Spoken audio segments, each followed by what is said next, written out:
పశ్చిమాసియాలో శాంతిని పునరుద్ధరించడమే లక్ష్యంగా అమెరికా, ఇరాన్ దేశాల మధ్య అత్యున్నత స్థాయి శాంతి చర్చలు కొనసాగుతున్నాయి.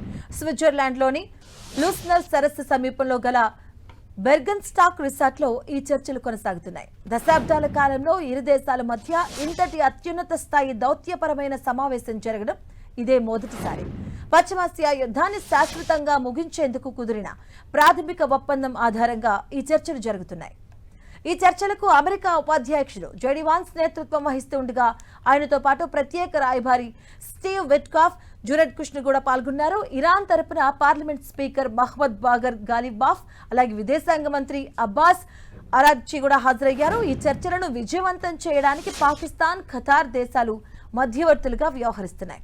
పాక్ ప్రధాని షెహబాజ్ షరీఫ్, ఆర్మీ చీఫ్ ఆసిమ్ మునీర్ కూడా ఈ సదస్సుకు హాజరయ్యారు. ఇక గత వారం కుదిరిన తాత్కాలిక అవగాహన ఒప్పందం ప్రకారం ఇరాన్ అణు కార్యక్రమం, అమెరికా విధించిన కఠినమైన ఆర్థిక ఆంక్షల వంటి సంక్లిష్ట సమస్యలను పరిష్కరించడానికి ఈ చర్చల ద్వారా 60 రోజుల గడువును నిర్ణయించారు.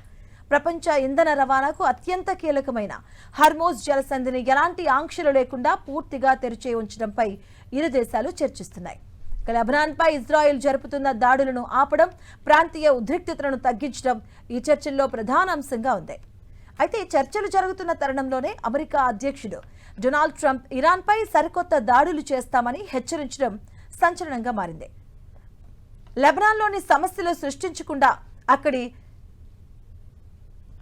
ప్రాక్సీలను వెంటనే నిర్వహించాలంటూ సూచించారు. లేదంటే ఇరాన్పై మరొకసారి భీకర స్థాయిలో విరుచుకుపడతామని ట్రూత్ సోషల్లో పోస్ట్ పెట్టారు. దీనిపై ఇరాన్ ప్రతినిధులు తీవ్ర అభ్యంతరాన్ని వ్యక్తం చేశారు.